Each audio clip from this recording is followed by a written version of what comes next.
오늘은 지도자의 근본 책무, 약자 보호와 돌봄이라는 제목이고요.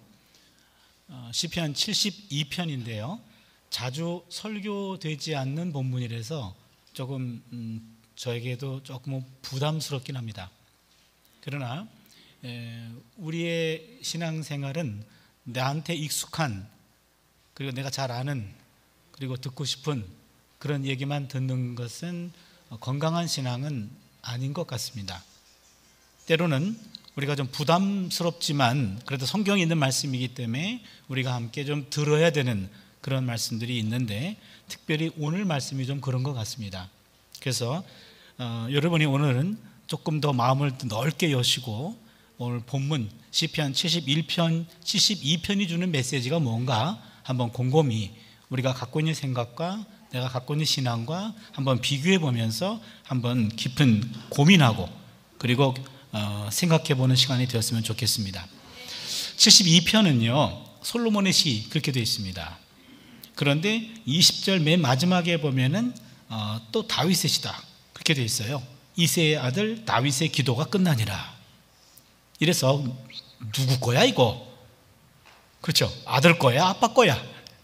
그렇게 되는데 여러 가지 논란이 있을 수 있습니다만 그냥 대체적으로 아빠가 아들을 위해서 지은 시, 그러니까 아빠 왕이 아들 왕에게 왕은 이래야 된다 라고 하면서 왕에 관한 시, 이거를 제왕시라고 얘기합니다. 그래서 다윗 왕이 아들 왕에게 왕은 모름지기 이래야 돼 라고 하는 그런 제왕에 관한 그런 가르침, 이렇게 정리할 수 있겠고요. 오늘 본문은 20절까지 굉장히 많습니다만 1~4절을 하나 끊으면 왕의 통치의 공공적 차원이에요. 왕의 통치의 공공적 차원. 그리고 5절부터 7절까지는 왕의 통치의 시간적 차원입니다. 왕의 통치의 시간적 차원. 그리고 8절부터 11절까지는 왕의 통치의 공간적 차원. 공간적 차원. 그리고 12절로 14절은 왕의 통치의 복지적 차원. 복지적 차원. 그리고 15, 17절은 왕의 통치의 다국적 차원. 그리고 맨 마지막 18, 20절은 송영하고 종결 억구가 나옵니다. 그래서 1~4절은 공공적 차원이고 5, 7절은 시간적 차원이고 5, 8, 11절은 공간적 차원이고 12, 14는 복지적 차원, 15, 17은 다국적 차원이다. 본문을 읽어보면서 이걸 한번 좀 다시 한번 정리해 보겠습니다. 먼저 1절을 보시면요, 하나님이여 주의 판단력을 왕에게 주시고 주의 공의를 왕의 아들에게 주소서. 여기 보시면 판단력이란 말이 히브리 말로 미시파트라는 용어인데 계속 나올 테니까 여러분 일단 입에다 한번 올려보겠습니다. 한번 따라해 주세요. 미시파트. 조금 아쉬워요. 잘 듣고 미시파트. 좋습니다. 미시파트. 그게 판단력을 원어가 미시파트예요. 그 다음에 공의라는 말은 째다카. 다시 한번 째다카. 한 번 더 째다카. 예, 미시파트, 째다카. 요 두 단어가 구약에서 가장 중요한 단어예요. 공의와 정의, 정의와 공의 이런 식으로 혼용해서 번역은 됩니다만 아무튼 미시파트, 째다카 이 말인데요. 미시파트라고 하는 말은 이 말은 샤파트라고 하는 동사의 명사형이에요. 샤파트라고 하는 말은 재판하다입니다. 그래서 미시파트라고 하는 말은 하나님이 원하시는 법과 질서를 세우는 것, 한마디로 얘기하면 법정적 정의입니다. 법정적 정의. 하나님이여 주의 미시파트를 왕에게 주십시오. 왕이 법정에서 올바로 판단하게 해주십시오. 법정적 정의. 째다카라고 하는 말은 이거는 관계적 개념입니다. 관계 속에서의 올바름. 그래서 이것을 관계적 정의라고 말합니다. 관계적 정의. 여러분 오늘은 조금 내용도 조금 좀 생소하고 그다음에 개념도 조금 깊이 들어가는데 제가 고민을 많이 했어요. 이거 72편을 할까 말까 하다가 우리 율정교회 성도님들이라면은 소화할 수 있다. 소화가 안 되는 사람들은 본인 책임이다. 그래서 그냥 듣든지 아니 듣든지 소화가 되든지 말든지 그냥 선포하려고 합니다. 그래서 미슈파트, 제다카 이 개념은 굉장히 복잡하고 어려운 개념인데 어떻게 설명할지 제가 고민을 많이 했어요. 미슈파트라고 하는 것은 법정적 정의가 되고 제다카라고 하는 말은 관계적 정의예요. 관계.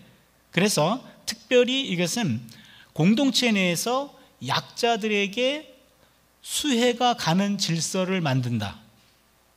공동체 내에서 약자들에게 조금 더 수혜가 가는 질서를 만든다. 그래서 분배적 정의라고도 말해요. 분배적 정의. 없는 사람에게 조금 더 준다. 힘든 사람이 조금 더 힘을 얻을 수 있도록 조금 제도를 힘든 사람에게 좀 유리하도록 해준다. 그게 제다카예요. 그게 분배적 정의. 그러면 미슈파트는 법정적 정의, 제다카는 분배적 정의, 이렇게 말할 수 있습니다.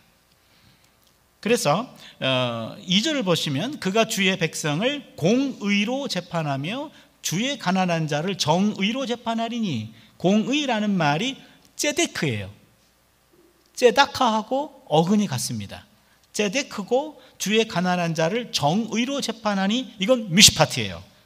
그래서 주의 백성들에게는 제데크로 재판한다. 주의 백성들에게는 조금 더 관계적인 정의를 베풀고 또한 분배적인 정의를 하도록 독려한다. 백성들에게 조금 더 있는 사람은 없는 사람에게 조금 더 힘을 실어줘라. 조금 나눠줘라. 이런 분배적 정의고, 그리고 주의 가난한 자를 정의로 재판한다. 정의라는 말은 미슈파트예요. 가난한 사람들에게는 법정적으로 공평하게 해줘야 된다. 유전 무죄, 무전 유죄라 그러나요? 돈이 있으면 무죄가 되고 돈이 없으면 죄가 되더라. 그래서 법정에서도 돈 권력이 판결하는 데 영향을 주더라. 힘이 있으면은 벌이 약화되고 힘이 없으면은 강화되고 이런 것들을 우리가 현실에서 보잖아요. 그래서 오늘 본문은 가난한 자들에게 법정에서 억울하지 않게 재판하라. 그런데 2절을 보니까 주의 백성이라고 나와요. 백성은 왕의 백성이 아니라 주의 백성입니다. 이게 포인트입니다. 왕이라고 할지라도 내 백성이 아니고 하나님의 백성입니다. 백성은 왕의 소유가 아니라 하나님의 소유입니다. 이건 굉장히 중요합니다. 우리 자녀들도 내 소유가 아니라 하나님의 소유예요. 그렇다면 내 자녀마저도 내 소유가 아니라면 내가 주장할 수 있는 소유가 뭐가 있을까요? 내가 가르치는 학생들도 내 학생 이전에 하나님의 학생이에요. 요 순위, 내 거야, 내 마음대로 할 거야, 이렇게 됩니다. 그러나 내 마음대로 할 수 있는 내 거는 하나도 없습니다. 다 하나님의 것이에요. 요거 하나만 인정돼도 우리가 가정에서 자녀들을 어떻게 대할 건지, 또한 직장에서 내 밑에 있는 부하 직원들을 어떻게 다룰 건지, 이것들에 대해서 답이 좀 나올 겁니다. 여기에서는 하나님의 이상적인 왕은 하나님의 공의, 제데코와 하나님의 정의, 미슈파트를 베풀고 약자들을 보호한다. 이게 오늘 포인트예요. 이상적인 왕은 하나님의 공의, 제데코와 그 다음에 하나님의 정의, 미슈파트를 베풀므로 약자들을 보호한다. 왕은 가난한 자들의 법적 변호인이다. 이게 오늘 포인트예요. 왕은 가난한 백성들의 법적 보호인이다. 법적 변호인이에요. 강한 사람은 하나님이 안 도와줘도 이미 자신들의 위치와 자신들의 재력과 그것으로 얼마든지 변호할 수 있어요. 그러나 변호가 불가능한 그런 약자들은 누가 변호해 주냐? 그 최후의 변호인이 하나님이 돼야 된다 라고 하는 것이 오늘 본문의 핵심입니다. 3절을 보시면 의로 말미암아 산들아 백성에게 평강을 주며 작은 산들도 그리하리로다. 여기 의라고 하는 말이 제다카예요. 그러니까 이게 제다카, 미슈파트, 제데크 이런 단어가 이야기가 엄청 어려워요. 왜냐하면은 이게 다양하게 번역이 돼요. 그러다 보니까 공의, 정의, 공의, 뭐 공평, 정의 이런 식으로 엄청나게 다양하게 번역이 됩니다. 그거는 그 언어 자체 때문에 그래요. 그래서 오늘 여러분 정신 똑바로 못 차리면 그냥 이상한 얘기만 듣다 갔어.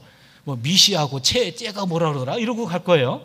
오늘 정신 똑바로 차리세요. 그래서 의는 째다카라는 말인데, 의로 말미암아 산들이 백성에게 평강을 주고 작은 산들이 그리하리로다. 이거 이상한 단어, 이상한 문장 아닙니까? 째다카가 째다카로 말미암아 산들이 백성에게 평강을 주며 작은 산들도 그리하리로다. 왕의 통치는 산들과 작은 산들, 다시 말해 온 자연계에도 두루 영향을 미친다라는 겁니다. 정의로운 통치는 재판 영역에 국한되지 않고 땅과 백성의 샬롬으로 나타나요. 왕이 공평하고 정의롭게 통치하면 그것이 사람들에게는 평강을 주고 또한 자연 세계까지도 온전해진다라는 얘기죠. 그래서 하나님께서 그 왕을 돌보시면 그 효과는 백성들의 삶과 또한 자연 세계까지 미친다라는 것이 요 시가 갖고 있는 독특한 특징이에요. 성경은 자연을 사회의 구성원으로 표현합니다. 그래서 사회의 공동체성은 자연과의 연대감까지도 포함해요. 그러니까 성경을 보면은 한 개인과 공동체를 구분하지 않고 공동체와 자연도 구분하지 않아요. 그리고 이것을 아우르는 것이 하나님이에요. 그러니까 성경을 보면 하나님과 인간과 자연 모든 것들이 하나로 엮여 있어요. 그렇게 이 땅에서 하나님과의 관계도 중요하고 인간과 관계도 중요하고 자연과의 관계도 중요한 거예요. 그 안에 다 하나님이 얽혀 있는 겁니다. 그러기에 왕과 창조 세계가 협력해서 세상에 선을 이루게 됩니다. 자연이 왕의 통치에 예속되는 것을 말해요. 그리고 4절을 보시면 그가 가난한 백성의 억울함을 풀어주며 궁핍한 자의 자손을 구원하며 압박하는 자를 꺾으리로다. 여기 보시면 가난한 자, 궁핍한 자에게는 억울함을 풀어주고 구원하는데 압박하는 자는 꺾어요. 다르죠. 두 부류, 가난한 사람들, 일단 왕의 1차적 관심은 사회의 빈곤층에 있고요, 가난한 사람들을 돌봐야 된다라는 것이 계속 나옵니다. 왕의 1차적인 근본적인 책무는 약자들과 가난한 자들과 억압당하는 사람들을 도와주기 위해서 그 큰 권력을 준 거란 얘기죠. 그래서 고대 근동의 왕들은 왕의 권력을 통해서 외부의 적들과 싸움을 한다면, 성경에 나오는 하나님이 원하시는 이스라엘의 왕들은 자신의 권력을 가지고 내부의 착취자들을 꺾고 가난한 사람들을 돕는 데 힘써야 된다. 이게 달라요. 다른 나라의 왕은 외적의 적들과의 싸움 속에서 자신들의 국력을 더 신장시키고 땅을 넓혀가고 많은 부를 추구하는 것이 이방 왕들의 목적입니다. 그러나 이스라엘의 왕은, 하나님이 만드시는 허락하신 이스라엘의 왕은 내부의 착취자들을, 그 백성들이 몰아준 권력을 가지고 그 안에 착취하는 사람들을 눌러줘요. 가난한 사람들을 세워줘요. 이게 하나님이 원하시는 권력, 하나님이 원하시는 힘이다 라는 얘기죠. 다르죠. 여기 보시면 가난한 백성과 궁핍한 자하고 억압하는 자가 대조가 돼요. 아마도 가난한 자와 궁핍한 자는 2번 언급되고 압박하는 자는 1번 언급된 것으로 봐서 아마도 약자가 더 많고 강자가 소수인 것 같아요. 강자가 다수라면 그것도 이상한 사회죠. 다 강해, 한 사람만 약해. 아닙니다. 보통 한두 소수가 강하고 나머지는 예속되는 것이, 피라미드형을 갖춘 것이 오늘 일반 사회의 모습이죠. 그래서 여기 보면 왕은 이런 구조적으로 주변부에 있는 사람들, 가난한 백성, 궁핍한 자, 이런 사람들을 우선적으로 억울함을 풀어주고 그들을 구원해 주는 것, 이것이 왕의 가장 중요한 책무고, 그 안에서 남의 힘을 가지고 남을 억압하는 사람은 조금 눌러주는 것, 이것이 왕의 진정한 역할이라는 얘기입니다. 이제 5절을 보면요, 그들이 해가 있을 동안에도 주를 두려워하며 달이 있을 동안에도 대대로 그리하리로다. 여기 보시면 낮을 해와 달이라는 창조 질서 안에서 끊임없이 계속되는 지속성을 의미합니다. 시인은 훌륭한 왕의 통치가 오래도록 지속되기를 바랍니다. 이렇게 미슈파트와 ጼ다카를 행함으로 없는 사람들은 조금 세워주고 지나친 사람들은 좀 눌러주는 이런 왕의 통치가 오랫도록 지속되기를 여기서 기도하고 있죠. 그래서 낮을 밝히는 해와 밤을 밝히는 달의 이미지를 통해서 어둠 속에서 빛을 두려워하는 자들에게 두려움을 주는 역이 왕의 역할입니다. 빛을 두려워하는 사람들, 뭔가 캥기는 게 있고 뭔가 숨길 것들이 있고 뭔가 떳떳하지 못한 그런 사람들은 바로 하나님의 등장이 부담스러운 그런 사람들이겠죠. 그래서 그들이 해가 있을 동안에도 주를 두려워하며 달이 있을 동안에도 대대로 그리하려다. 6절을 보시면 그는 벤 풀 위에 내리는 비 같고 땅을 적시는 소낙비같이 내리리니, 여기 비와 소낙비는요, 팔레스타인 기후에서는 경작을 위해서는 필수적인 요소입니다. 우리는 여러분 비 내리면은 우산 쓰잖아요. 그렇죠? 팔레스타인 지역에서는요, 비 내리면은 우산 안 써요. 비 맞지? 축복의 비예요. 비는 축복이에요. 그러니까 우산 쓰는 거는 축복을 거부하는 거죠. 그렇죠? 그리고 어떤 산성비도 아니기 때문에 맞는다고 머리카락이 뽑히는 것도 아니에요. 그래서 그 유럽 쪽도 그런 요소가 좀 강한데 팔레스타인 지역은 더 그런 것 같습니다. 겨울에 한 4개월 정도만 비가 좀 내리고 나머지 7, 8개월은 건기예요. 비 한 방울 내리지 않아요. 그렇게 비가 내린다라고 하는 것은 그건 축복이에요. 지중해에서 불어오는 거거든요. 지중해 바닷바람이거든요. 구름을 몰고 오거든요. 구름을 몰고 오면은 비를 내려주면 그게 축복의 바람이에요. 그래서 비와 소낙비 하면은 우리는 소낙비 그러면 귀찮아, 또 오늘 뭐 입고 가지 이러는데 성경에서 소낙비 그러면은 축복이에요. 비와 소낙비 같이 내리리라. 그리고는요 7절을 보시면 그의 날에 의인이 흥황하여 평강의 풍성함이 달이 닿을 때까지. 여기 의인이라는 것이 짜디크예요. 차디크, 아까 ጼ데크, ጼ다카, 차디크 다 같은 단어예요. 그래서 그의 날에 의인이 흥황하며 평강, 샬롬이 풍성함이 달이 닿을 때까지 이르리로다. 그래서 한 명의 의로운 정의로운 왕이 통치하게 되면 그가 통치하는 땅과 그의 백성들의 삶 속에서는 샬롬이 넘치게 됩니다. 그러게 하나님이 원하시는 왕은 이 땅에 샬롬을 주는 왕, 샬롬을 매개하는 왕, 그게 바로 하나님이 원하시는 이상적인 통치자입니다.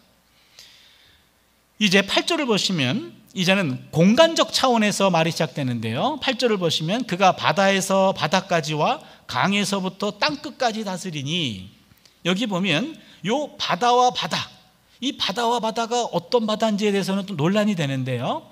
여기 바다와 바다라는 것은요, 그가 바다와 바다까지, 뭔 바다인지 모르겠는데요, 이 한 바다가 지중해고 또 한 바다가 인도양이에요.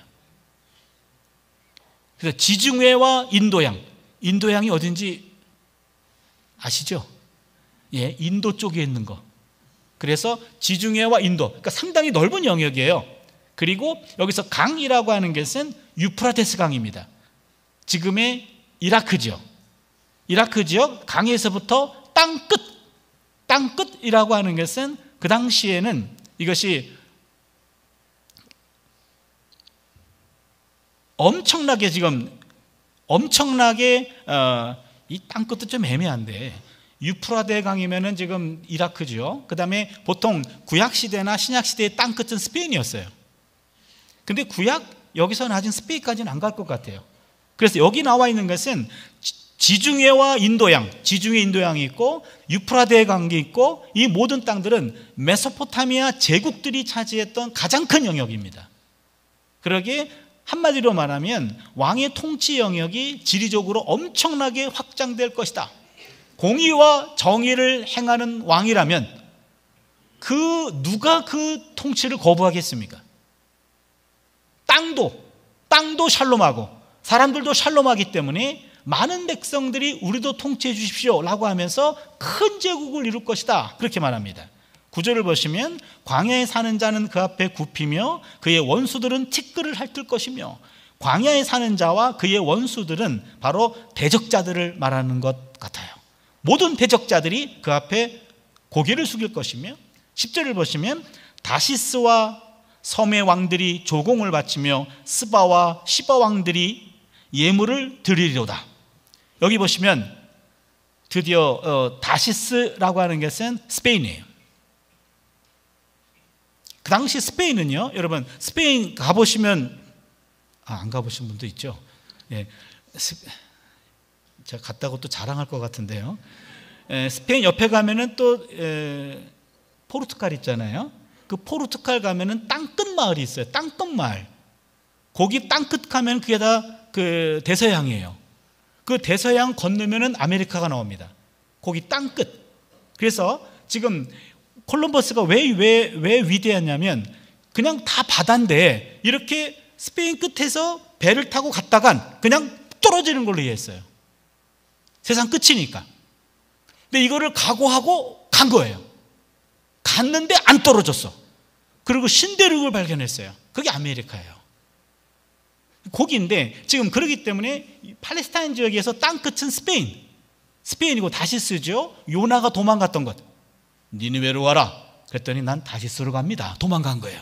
스페인 끝으로 도망갔는데 거기 보시면 당시 세계 끝으로 간주되었던 서쪽의 다시스, 스페인과 지중해 섬들과 해안 지역의 왕들이 조공을 바치고, 아라비아 남쪽입니다. 아라비아 남쪽의 스바와 그 다음에는 에티오피아에 있는 시바 왕까지. 와, 그럼 어떻게 된 겁니까 이게 지금 스페인, 그 다음에 지중해에 있는 섬들, 유럽이죠. 유럽 전체. 그 다음에 아라비아, 중동에 있는 아라비아 지역, 그 다음에 아프리카까지. 아시아 빼고 다 있네. 그렇죠? 각 나라에 있는 모든 왕들이 그 앞에 예물을 드리고 조공을 바칠 것입니다. 이상적인 통치자가 지금 나오면 이런 엄청난 일들이 벌어질 거다라고 지금 말하고 있고요. 11절을 보시면 모든 왕이 그의 앞에 부복하며 모든 민족이 다 그를 섬기리로다. 모든 민족이. 이상적인 왕이라고 한다면요, 나라도 그 왕 밑에 들어가겠어요. 그렇잖아요. 공평과 정의로 세상을 통치하는 그런 왕이 있다면은 대한민국도 그냥 떠받치고 싶어요. 물론 제가 대한민국을 갖다 바칠 수만한 그런 위치는 아닙니다만, 적어도 우리 집안만큼, 우리 집안도 말 안 듣겠네. 내 아내 말 안 들을 거예요. 나라도 그냥 종이 되고 싶습니다 라고 말할 정도로 이상적인 왕이 있다면은, 그 미슈파토와 제다카를 하는 사람이 있다면은 그 밑에 들어가고 싶어요. 그거는 예속이 아니잖아요. 그를 통해서 땅도 복받고 사람들도 복받는 그런 축복이 통로가 되는 지도자를 모신다고 하는 것은 피차간의 행복 아닙니까? 바로 그런 모습이 여기에 들어가 있습니다. 그리고는요, 이제 12절을 보시면요, 복지적 차원인데, 그는 궁핍한 자가 부르짖을 때에 건지며 도움이 없는 가난한 자도 건지며. 궁핍한 자가 부르짖으면요 반드시 따라가요. 도움이 없는 가난한 자를 반드시 건집니다. 이상적인 왕은요, 궁핍한 자와 가난한 자의 부르짖음을 외면하지 않고 즉시 해결해 줍니다. 13절을 보시면요, 그는 가난한 자와 궁핍한 자를 불쌍히 여기며 궁핍한 자의 생명을 구원하며. 여기 지금 또 구체적으로 아까 지금 복지적 차원이에요. 그렇기 때문에 왕의 통치가 갖고 있는 복지적인 차원, 궁핍한 자가 부르짖을 때 건지며 도움이 없는 가난한 자도 건지며, 13절을 보니까 가난한 자와 궁핍한 자를 불쌍히 여기며 궁핍한 자의 생명을 구원하며. 계속해서 지금 왕의 역할이요, 지금 이 복지부 장관 같아요. 그렇잖아요. 아마 복지사 같아요. 왕의 역할이 여기 본문에 나와 있는 것이 상당히 독특한데요, 왕의 역할은 무슨 큰일, 나라를 구하고 이거 아니에요. 그냥 당신 밑에 있는 가난하고 궁핍하고 억울하고 한숨 짓고 탄식짓는 그 사람들을 돌보는 게 왕의 역할이요. 그런 얘기를 하고 있어요. 우리 상식을 뛰어넘는 그런 내용입니다. 왕의 가장 우선적인 역할은 군대를 지휘하는 것도 아니고 국가 행정을 원활하게 집행하는 것도 아니고 외교력을 통해서 국가의 위상을 높이는 것도 아니고 당신이 통치하는 백성들 가운데 특별히 가난한 사람들에 대해서 연민을 가지고 그들을 위기로부터 회복시키는 것이 그게 왕의 역할이요. 그렇게 말합니다.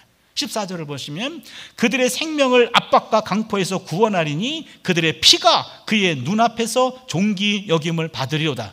약자들의 눈물은 핏방울이에요. 피눈물이에요. 단순히 그냥 감정적인 표현이 아니라 더 이상 살 수 없어서 피눈물을 흘리는 그런 사람들이 국가를 구한다. 국가가 실체도 없는 국가보다도 국가를 형성하는 그런 피눈물을 흘리는 사람들, 그런 사람들의 눈물을 닦아주는 것, 바로 그를 존귀 여기도록 해주는 것, 그것이 왕의 할 일입니다. 이제는 15절 이하는 우주적 차원으로 말합니다. 15절을 볼게요.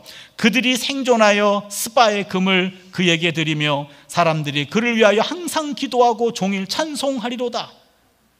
이거는요, 그들이 생존하여라는 말은요, 그가 오래 살기를 기다린다는 거예요. 만수무강하 없어서, 그 말이요. 그러기에 그런 왕이 있으면은요, 그런 왕이 밟게 될 생존, 장수, 그 다음에 스바의 금들을 그게 드리며 조공, 그리고 사람들이 그를 위하여 기도해요.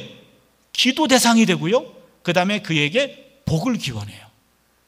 이런 지도자는 얼마나 행복할까? 그렇잖아요. 지금 그런 지도자, 그런 왕에 대해서 백성들이 장수를 구해요. 저런 왕은 오래 살아야 돼. 왕이 필요로 할 때 조공 바치는 걸 부담스러워하지 않아요? 세금을 부담스러워하지 않아요? 또한 왕을 위해서 기꺼이 기도해. 그리고 왕에게 복을 빌어요. 쌍방의 복을 빌고 있는 거잖아요. 저는 이 본문을 보면서 이런 지도자라면 얼마나 행복할까?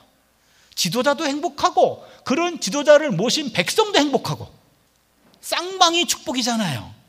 16절을 보시면 산꼭대기의 땅에도 곡식이 풍성하고 그것의 열매가 레바논같이 흔들리며 성에 있는 자가 땅에 풀같이 왕성하리로다. 이상적인 왕이 통치할 땅은 풍요로운 지역이 될 것이다. 17절입니다. 그의 이름이 영구하며 그의 이름이 해와 같이 장구하리로다. 사람들이 그로 말미암아 복을 받으리니 모든 민족이 다 그를 복되다 하리로다. 그의 이름이 영구하며 그 다음에는 그의 이름이 해같이 장구하는데 많은 사람들이 그에게 복을 빌어준다. 그로 말미암아 복을 받게 된다. 누가 생각납니까? 아브라함. 너로 인하여 너를 축복하는 자에게 복을 주겠다라는 축복의 통로잖아요. 그 이상적인 왕은 하나님의 복을 온 땅에 전달하는 복의 통로가 되는 사람이에요. 복의 운반자가 되는 거죠. 그런 의미에 있어서요, 가끔은요, 우리가 이제 음식점에 가고 그러면은 이렇게 좀 조금 고기를 구워주고 이런 분들이 있으면은 그분들에게 약간의 좀 인사를 하잖아요. 이렇게 팁을 좀 드리잖아요. 그러면은 드릴 때마다 이제 제 아내는 꼭 줘야 돼, 꼭 줘야 돼 이렇게 물어봐요. 꼭 줘야 돼? 그러는데 저분한테는 이게 선물이 아닐까? 그렇잖아요. 저분한테는 그냥 줘도 안 줘도 되지만 저분한테 입장에 보면 선물이 아닐까? 내가 이게 축복의 통로 역할을 하는 거 아닌가? 분명히 저분은 내가 이따가 식사 기도할 때 기도하는 거 볼 텐데, 그러면 내가 여기 목사라고 써 있을 텐데, 목사가 돼가지고 안 목사들도 팁을 주는데 목사가 돼가지고 팁도 안 줘? 그러면은 시험 들 거 아니에요. 물론 거기까지 생각은 안 합니다만, 아무튼 내가 있는 곳에서 조금이라도 남에게 좀 복의 통로가 될 수 있다면, 내 하는 행위가 좀 선물이 될 수 있다면 얼마나 좋을까? 그렇잖아요. 그래서 여러분, 목사님들이 좀 복의 통로가 될 수 있도록 마음껏 나눌 수 있도록 많이 채워주세요. 사공장로님 많이 채워주세요. 예. 그럼 또 하나님 많이 채우실 거예요. 그래서 우리가 있는 그곳에서 항상 상대가 나를 위해서 아브라함의 복이 넘어갈 수 있는, 그 피차 좋은 거잖아요. 그런 사람 옆에는 사람이 붙죠. 그렇지 않고 저 사람은 찔러도 피 한 방울 안 나. 그런 사람 옆에는 안 붙어요. 그러게 항상 남에게 뭔가 선물을 줄 수 있는 그런 사람. 커뮤니티라고 하는 말이야. 커뮤니티. 컴이란 말은 함께고 뮤니티란 말이 선물이에요. 함께 선물이 되는 모임이 공동체예요. 서로가 서로에게 선물이 되는 거, 그게 공동체예요. 그러니까 공동체 가면 좋잖아요. 신앙을 통해서 서로에게 선물이 된다. 얼마나 좋아요. 신앙인들은 남들에게 선물이 되어주는 것, 바로 복의 통로가 되는 것. 여기 보시면은요, 오늘 그의 이름이 영구함이요 그의 이름이 해와 같이 장구함이로다. 사람들이 그런 말미암아 복을 받게 되느니 모든 민족이 다 그를 복되다 하리로다. 저 사람은 복덩어리야, 그런 거죠. 그 사람 때문에 복을 받으면요, 그 사람 저 사람 복덩어리네, 그렇게 되는 거죠. 이제 18절을 보시면요, 홀로 기이한 일들을 행하는 야훼 하나님 곧 이스라엘의 하나님을 찬송하며, 바로 그런 일들을 하는 지도자를 세운 것이 왕이란 하나님이란 말이죠. 그래서 홀로 기이한 일을 행하시는 야훼 하나님 곧 이스라엘의 하나님을 찬송한다. 시인은 이 시에서 이스라엘의 하나님이 온 땅의 유일하신 최고의 하나님으로 인정되기를 희망하면서요, 인간 왕이 정의와 공의를 실행할 수 있었던 모든 근원은 하나님이 이러한 성품을 왕에게 수여했기 때문입니다 라는 거죠. 모든 것이 하나님의 계획 안에 있는 겁니다. 19절을 보시면 그 영화로운 이름을 영원히 찬송하리로다. 온 땅에 그의 영광이 충만할지어다. 아멘 아멘. 여기 보시면 그 영화로운 이름은 하나님의 이름이고요, 온 땅에 그의 영광, 하나님의 영광이에요. 하나님의 이름과 하나님의 영광, 그걸 통해서 하나님의 이름과 영광이 충만해지는 거예요. 하나님의 사람들이 이런 일들을 행하면 결국에 그 혜택을 받은 사람은 저 사람은 하나님 믿는 사람이네, 그렇게 되는 거 아닙니까? 그렇게 되면 하나님의 이름과 하나님의 영광이 충만해지는 거죠. 그래서 우리가요, 어떤 모임에 가서 잠깐 기도한다 그러면은요, 기도함과 동시에 우리는 하나님의 대사예요. 대화도 조심하셔야 되고요. 그 다음에 막 기도해 놓고 도와준 사람이 짜증을 내고 막 그런 사람이 있어요. 그러면요, 기도를 말든지. 너무 창피해요. 같은 음식점에 갔는데 거기서 열심히 기도하고 나더니 막 야단치고 소리치고 그러는데 기도를 하지 말든지. 그렇잖아요. 그분들 때문에 오히려 하나님이 더 욕바지가 되는 거죠. 욕바지가 됩니다. 그래서 오늘 본문을 보니까 그런 이상적인 왕은 복의 통로가 되고 그것 때문에 하나님의 이름과 하나님의 영광이 충만해진다. 이제는 20절에 이새의 아들 다윗의 기도가 끝나니라, 이렇게 끝납니다. 여러분 수고 많으셨습니다. 20절까지 오느라고 애 많이 썼네요. 두 가지 메시지만 전달하고 말씀 마치겠습니다. 첫 번째는요, 가난한 자의 탄식을 방치하는 것은 하나님을 모욕하는 겁니다. 가난한 자의 탄식을 방치하는 것은 하나님을 모욕하는 거예요. 외면하거나 방치하는 것, 무관심하는 것, 하나님을 모욕하는 겁니다. 이 시는 특정한 왕을 위한 기도라기보다는 이상적인 왕은 어떠해야 되는가, 그거를 보여줍니다. 오늘 여러분이 본문을 들으면서 저런 왕이 있을까 싶었잖아요. 이상적인 왕이에요. 실제적으로 이스라엘에 이러한 왕 한 명도 없었습니다. 다윗도 못 미칩니다. 그렇지만 못 미친다고 해서 꿈까지 꾸지 못할 이유는 없죠. 꿈을 꾼다, 이상적인 말을 한다라는 말은 현실적이진 않지만 꿈을 포기할 수 없어요. 여러분, 성경에 나와 있는 하나님의 나라에 대한 꿈, 이거 현실적이지 않아요. 그러나 우리는 하나님의 나라에 대한 꿈을 포기하지 않아요. 하나님을 아는 지식이 땅에 충만해지는 그날을 포기하지 않아요. 그렇잖아요. 그런 이상과 꿈을 우린 포기하지 않습니다. 여기도 마찬가지예요. 오늘 본문을 보니까 왕의 1차적인 관심은 군사력을 증강하는 거나 경제 성장이 아니에요. 사회적 약자에게 집중돼야 되는 겁니다. 왕은 압박하는 사람들을 좀 눌러요. 약한 사람들을 억압하는 사회적인 불의를 없애고 정의를 실천합니다. 따라서 정의를 행한다는 것은 특히 약한 사람들이 억울하게 탈취를 당할 때 그러한 억울함과 그러한 일탈을 바로 잡아주는 거예요. 왕의 정의는 불쌍한 이들과 억압받는 이들을 보호하는 겁니다. 그러게 하나님의 정의는요, 좀 힘 있는 사람은 약간 좀 눌러주는 거예요. 그리고 힘 없는 사람은 약간 세워주는 거예요. 바로 이거죠. 모든 지도자들은 하나님의 정의와 공의를 실천하며 약한 자들을 도와주고 보살핌으로 공동체 전체가 안녕하고 평화롭고 행복해지는 일에 최선을 다하는 것, 이게 지도자의 일입니다. 사회의 주변인들을 우선적으로 존중하는 태도, 이게 지도자의 덕목이자 책무예요.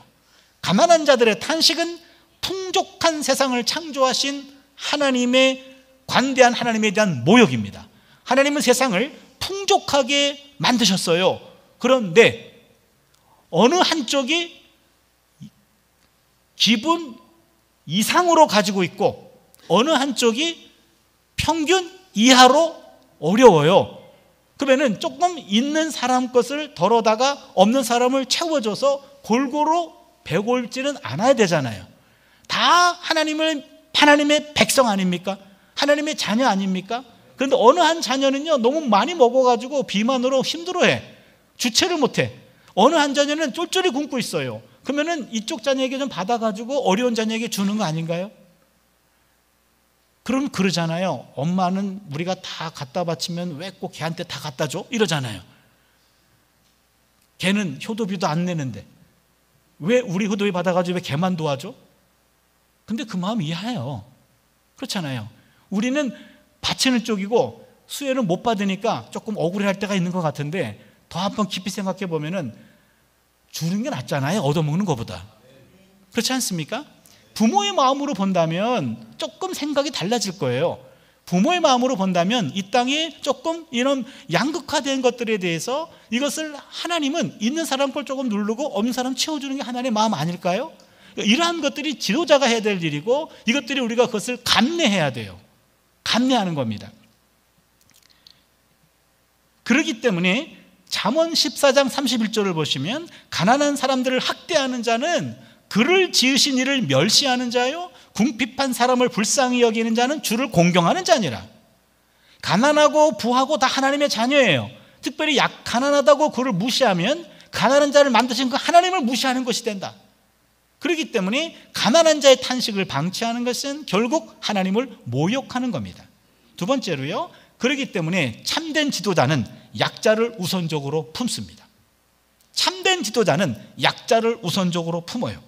오늘 이 본문을 보면은요, 하나님이 원하시는 왕권은 왕이 약자들에 대한 긍휼과 그들의 구원자 역할을 감당하는 것이라고 말합니다. 그러기에 권력의 기반을 좀 단단히 하고 나서 약자들에게 내가 도와주겠다가 아니라 지금 상황에서 할 수 있는 약자 보호를 하는 거예요. 약자 보호를 하기 위해서도 위에서 경제가 성장하는 것이지 경제가 성장하고 난 다음에 하겠다가 아니란 얘기죠. 어느 세월에 여러분, 사람이 가지면 가질수록요, 내가 더 있는 게 보이는 것이 아니라 더 많이 가진 사람과 비교하면서 상대적인 박탈감을 느껴요.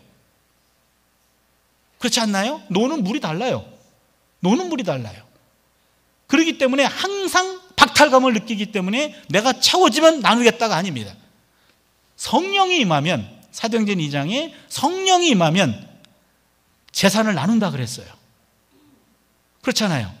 많아서 나누는 것이 아니라 내가 요만큼 가지고 있지만 내가 없어도 될 그 부분이 보인다는 거예요. 그러기에 어려운 사람이 더 잘 나눠요. 있는 놈이 더해요. 그렇잖아요. 있는 놈은 더 있는 놈하고 비교해가지고 항상 부족하다 그래요. 그러나 적게 가진 분들은 적게 가진 사람들의 그 아픔을 알아요. 그러기에 내 것 중에서 조금이라도 나눠요. 내가 가지고 있는 것에서 잉여 부분이 보이는 것이 성령이 있느냐 없느냐의 차이입니다. 사도행전 2장이 그랬어요. 성령이 임하자 기적과 이사를 행하고 방언을 해가며 있는 재산을 나누었어요. 있는 재산을 다 나눈 게 아닙니다. 다 나눈다면 저는 그런 성령 부담될 것 같아요. 그렇잖아요. 다 나누는 것이 아니라 내가 있는 것 가운데 이 정도는 내가 필요하고 필요하지 않아도 되는 그 잉여 부분이 보이는 거예요. 요게 성령이 역할하는 거죠.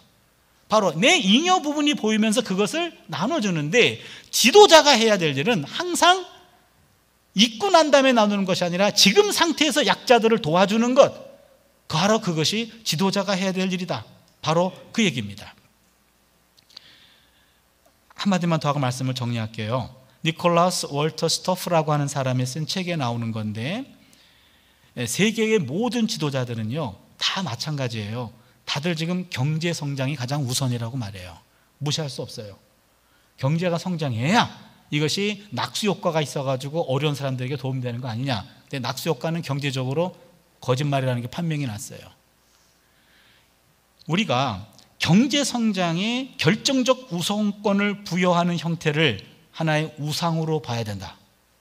그것은 어느 정도 가치가 있는 것을 궁극적 가치를 가진 것으로 취급하는 것이다. 그러니까 경제적인 성장은 어느 정도 가치가 있는 것이지 궁극적 가치는 아니라는 거예요. 왜 성장합니까? 성장 자체가 목적이 되어버렸어요. 그거 아니란 말이죠. 힘없고 어려운 사람들과 함께 나누기 위해서 하는 건데 어느 정도 내가 성장해야 나눌 것이 있지 않습니까? 그런데 그게 착각이라는 거예요. 거짓이라는 거예요. 지금 있는 상태에서도 충분히 나눌 수 있다는 겁니다. 많은 사람은 많이 나눌 수 있고 적은 사람은 적게 나눌 수 있어요. 그것들이 공평하게 나눠지면 하나님은 세상을 풍족하게 만들었단 말이에요. 그렇다면 욕심을 버리고 서로 상부상조한다면 함께 협력할 수 있는 것이 하나님의 나라인데 그런 나라를 지금 우리는 그렇게 살고 있지 못해요. 전 세계가 다 그래요. 그렇다면 지도자들을 탓하기 전에 내 자신을 한번 돌아보자 얘기죠. 내가 있는 그 자리에서 약자들의 울타리가 되어주고 있는가? 그가 지도자예요. 지도자란 무슨 많이 배우고 높은 위치에 있고 많은 걸 갖고 그거 아니에요. 두 사람이 함께 있다면 둘 중에 한 사람은 지도자예요. 물질적인 면은 내가 지도자고 지식적인 면은 네가 지도자고 인간관계는 네가 지도자고 건강면은 네가 지도자고 나는 남들보다 조금 더 있는 거 그게 지도력이에요. 서로에게 일방적인 것이 있는 것이 아니라 어느 부분은 내가 조금 더 위에 있고 어느 부분은 그가 위에 있고 그렇다면 조금 더 있는 거 가지고 없는 사람에게 나누는 거예요. 그걸 과시하는 게 아니고 서로의 지도력을 존중하고 서로의 지도력 속에 있는 것들을 약자들을 향해서 조금 더 나눠주는 거죠. 내 관심이 더 얻기 위함이 아니라 내가 있는 것 가운데 남이 없는 것을 보면서 약자들에게 조금씩 덜어주는 것 그게 축복의 통로가 되는 거고 그가 지도자예요. 그러니까 지도자란 눈을 높이 보는 사람이 아니라 눈을 아래쪽으로 보는 사람입니다. 교회도 큰 꿈을 꾸고 엄청난 것보다도 교회 안에 있는 약한 지체들, 힘들어하는 사람들 그런 사람들이 우선적 관심사가 돼야 되잖아요. 여러분 우리 몸에 지금 가장 중요한 게 뭐예요? 뇌일까요? 심장일까요? 우리 몸에 지금 가장 중요한 부분은요 아픈 곳이에요. 아픈 곳. 그렇잖아요. 여기 가시 하나 찔리면은요 여러분 죽을 것 같이 아파요. 근데 지금 암 걸려가지고 생사를 넘나드는 사람이 있잖아요. 그 사람의 아픔과 내 고통이 다 다르지 않아요. 나도 죽을 것 같아. 남들이 보면요 야 그게 죽을 일도 아니요 그러는데 네가 당해봐 이거잖아요. 그렇죠. 내 몸에서 지금 가장 중요하고 주목받아야 될 곳은 아픈 사람이에요. 아픈 곳입니다. 우리 인생도 마찬가지고 우리 가족도 마찬가지고 가장 아파하는 그 지체 그것이 가장 집중이 돼야 돼요. 그래야 나머지 몸이 건강해질 수 있습니다. 참된 지도자는 약자들을 돌보고 약자들과 그들을 보살피는 바로 그가 지도자입니다. 여러분 그런 지도자가 여러분 되어주시고요. 그런 지도력을 가진 분들을 지지해 주시고요. 바로 성경이 말하는 왕권, 성경이 말하는 지도력은 어떤 지도력인가? 항상 아래를 향하고 있다는 것을 염두에 두시고 우리의 지도력도 servant leadership, 종의 리더십으로 낮은 곳을 내려가는 그러한 지도력으로 내가 있는 그곳에서 남들에게 선물이 되어주시기를 바랍니다. 복의 통로가 되어주시기를 바랍니다. 기도합니다.